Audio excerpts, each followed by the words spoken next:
Charlotte's housing market is giving buyers more opportunities, but more options doesn't mean every home is worth buying. And some of them can get expensive for reasons that aren't obvious at first. In this video, I'm sharing 7 types of homes I'd be extra careful with before making an offer. After 12 years in real estate and 30 years living locally in this market, I'll show you the traps that are costing buyers the most money right now. A house can look like a great deal right up until something expensive breaks. The roof starts leaking, HVAC quits in the middle of July, or the water heater goes out a month after you move in. Suddenly, that lower price purchase point doesn't look nearly as attractive because now you're dealing with repairs that can cost thousands of dollars. And that's harder on a buyer today than it was a few years ago. Back in 2020, a household needed an income of around $80,000 to buy a typical home in Charlotte. Last year, that number climbed to the mid $140,000 price point. So a lot of buyers are already stretching to get into a home, and there isn't much room left in the budget when a major system fails. Take a roof, for example.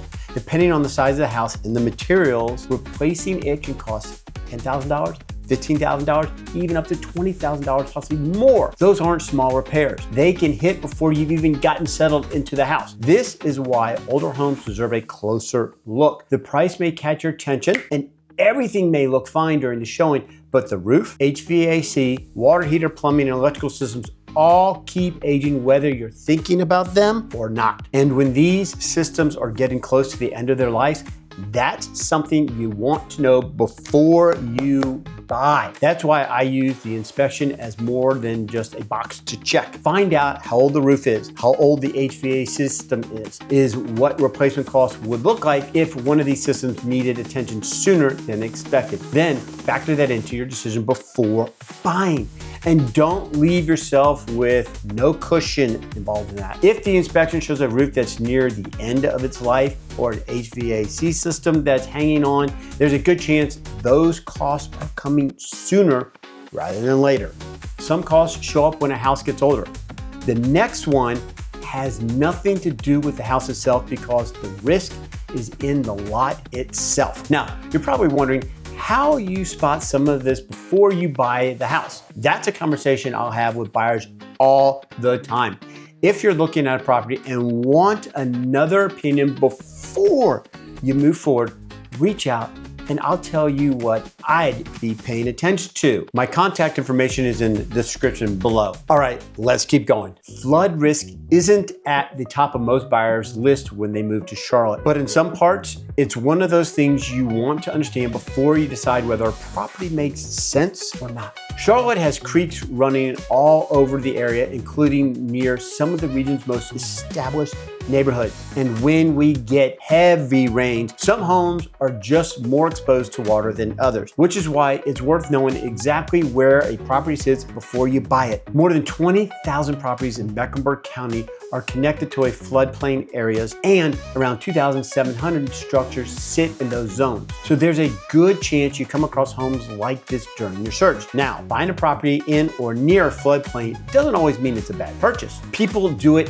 every single day, but it's something you want to understand before you make an offer because North Carolina requires seller to disclose known flood risk and drainage problems. The information is supposed to be there, but you still need to ask questions and make sure you know what you are buying. And flood insurance isn't the only cost buyers overlook. Later on, I'll show you another one that can add hundreds of dollars to your monthly payment. The cost can add up to because standard homeowners insurance doesn't cover flood damage. Flood insurance is a separate policy, and depending on the property and the flood zone, that can mean hundreds of dollars or even thousands of dollars a year added to your housing cost. If you don't account for that ahead of time, the monthly cost of owning that home can look very different than what you truly expected. But there's some good news here. Depending on the property, you may qualify for discounts on flood insurance through programs like FEMA's Risk Rating 2.0, which can help bring that cost down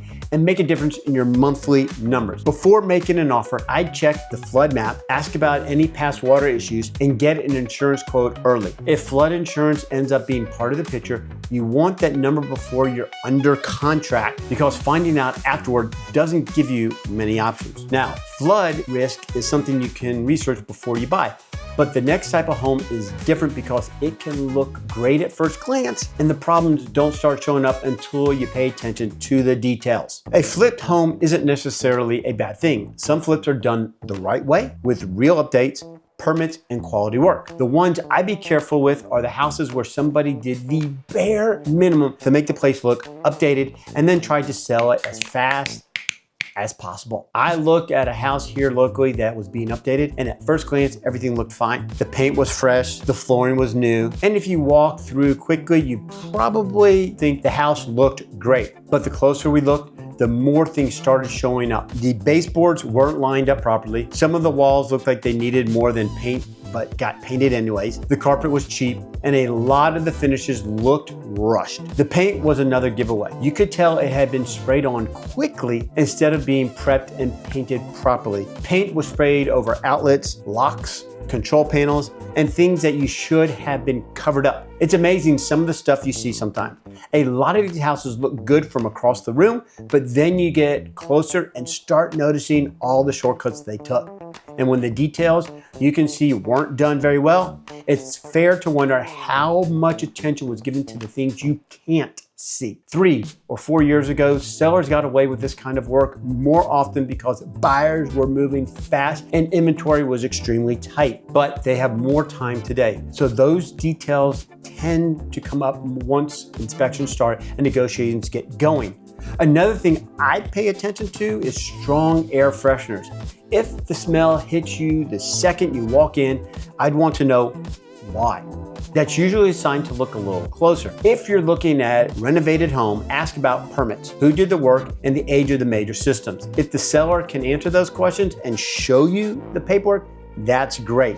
If not, I'd probably slow down and do a little more homework before moving forward. But there's another cost buyers need to think about, and it has nothing to do with the condition of the house. HOAs are common across Charlotte, especially in townhomes, condos, and newer communities, and the master plan neighborhoods. And depending on where you're buying, that monthly fee can be a big number. The mortgage by itself doesn't tell you much. You also need to add in property taxes, homeowners insurance, HOA fees, because that's the number you're going to be living with every single month. I've had buyers look at a home and think the payment works, but once they added everything up together, the number comes out a few $100s higher than they truly expected. And if the budget was already tight, that can be enough to make them rethink the house altogether. Speaking of that, some of the builder deals out there right now can make the payment look very different a few years later. I'll show you what I mean in just a minute. Now, the HO fee is only part of it. I'd also want to know if that fee has been going up, whether there are any special assessments being discussed, and how much money the HOA is set aside for future repairs and maintenance. Because if a major expense comes up and the money isn't already there in the account, homeowners are usually the ones who end up covering the difference. They're being assessed. I'd also spend a few minutes looking through the rules, things like parking, rentals, exterior changes, and other restrictions that may not seem like a big deal at first, but they can affect what you can and can't do with the property once you've moved in and are truly living there. Before getting too attached to a house, add up the mortgage, taxes, insurance, and HOA fees. That's the number that tells you whether the home truly fits your budget month after month or not. But there's another cost buyers need to think about, and it doesn't show up on a monthly statement. You actually end up dealing with it every single day. Charlotte is still a car city for most people. The Lynx Blue Line works for some areas, but most buyers around Charlotte are driving to work, school, shopping, pretty much everything else around town. A lot of people go look at a house on a weekend, make the drive home and think it wasn't not bad. But the truth is, the traffic you're dealing with during the week isn't the same traffic you're seeing on the weekends. I-77 headed north can back up fast. Areas around Ballantyne can take a lot longer during rush hours than they do the mid of each day. Now, if you're looking farther out in places like Harrisburg because you want more house for your money, that drive can easily stretch past what you truly expect once traffic picks up, often about 30 to 40 minutes into uptown. That's where buyers have to be careful. Saving money on a house may make sense, but you're also signing up for that drive every single day. And if you're spending a lot of time in the car each way, that can wear on you after a while. Before buying a house that's a good distance from work, drive the route when you'd actually be making that trip. Do it on a weekday morning and do it again that evening, because that's the version of the commute you're going to be living with. If it already feels like a grind before you buy the house, there's a good chance it's not going to get any better after you move in. And there's another trap that shows up quite a bit with new construction. Some of the best looking deals on paper come with details that don't show up until a few years down the road. Builders around Charlotte have been offering all kinds of incentives lately. Rate buy downs, closing cost help, upgrade packages, things like that. That's actually really nice for buyers, but I'd be careful when the incentive is getting more attention than the house itself. One of the most common deals right now is a temporary buy down, like a 2-1 buy down. The payment is lower the first year, goes up a little bit for the second year, and then by year 3, it goes back to the normal full rate. That's where people can get themselves into trouble, because a payment that works in year 1 can look very different 3 years later. I've seen situations where someone starts out around $2,000 a month, moves up to somewhere in the mid 2000s, and then year 3 shows up and they're looking at something closer to $3,000, possibly even $4,000 in their monthly budget. If the budget was built around those lower payments, it can be really tough when that payment jumps year 3. A lot of buyers here, they just refinance later. Maybe rates come down, maybe they don't. Nobody knows. That's why I'd be careful about buying a house based on the rate that doesn't exist yet, because there's no guarantee you'll be able to refinance into a payment bracket that truly works around what you hope and praying for. There are other numbers worth paying attention to as well. Lot premiums, upgrades, HOA fees, and everything else that gets added along the way. That's something that can push the cost up even faster. Besides, the model home you're walking through may have every upgrade available, while the price you're seeing online isn't often tied to a much more basic version of that house. So don't assume you're getting everything you see as you're walking through the model home for that price. Before making a decision, get all the numbers truly in front of you. Look at the payment in year 1, look at the payment in year 3, and compare it to resale homes nearby for similar facts and features. The incentive may still make sense, but you'll have a much better idea of what you're truly signing up for. And while builders have their own way of pricing homes, let's look at what some sellers are doing today, because buyers who don't catch it can end up paying more than the home is worth in today's market. There are still some sellers in Charlotte's luxury market pricing their homes like it was 2021. The house may be beautiful, the neighborhood may be great, and there may be nothing wrong with the property, but they're asking a price based on a market that looked very different a few years ago. Some of the sellers bought when prices were climbing fast, and they still have a number in their head of what they think the house should be worth today. And I can understand where that comes from. If somebody watched values climb over the last few years, and it's easy to believe the house is still worth what it might have been worth at the peak. A lot of sellers aren't excited about accepting less than the number they currently had in mind, even if buyers today are looking at things completely different. But buyers today are looking at the market differently,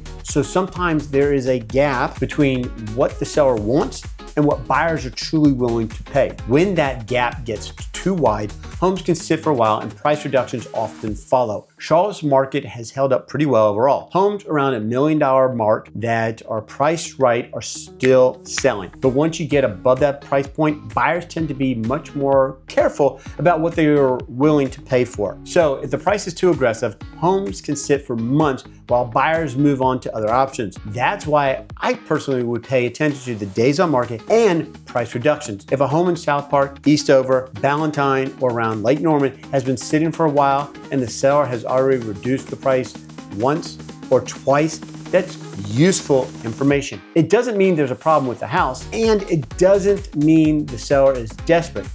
It gives you more context because buyers have had a chance to look at the home, and so far they haven't agreed with the current list price. One mistake buyers make is spending too much time looking at active listings. That number tells you what sellers want, but sold homes tell you what buyers are willing to pay instead. And those are the numbers I'd be paying attention to. Before making an offer, ask your agent for comparable sales from the last 90 days. Look at how long the home have been sitting on the market, whether the seller has reduced the price, and what similar homes have actually sold for. Because if you're basing your offer on what sellers hope to get instead of what buyers have been paying, it's easy to end up paying more than the market says that home is truly worth. Charlotte is still a strong market and there are good opportunities out there, but buyers need to do their homework before they buy. A house can look like a great deal on the surface and be very different story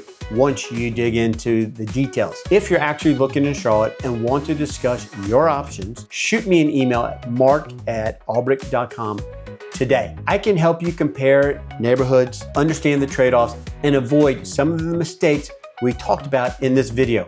My contact information is in the description below. If you're trying to figure out where Charlotte's market is headed, watch this next video. I'll show you a few things happening right now that every buyer should know before making an offer. Until next time, I hope to see you around town.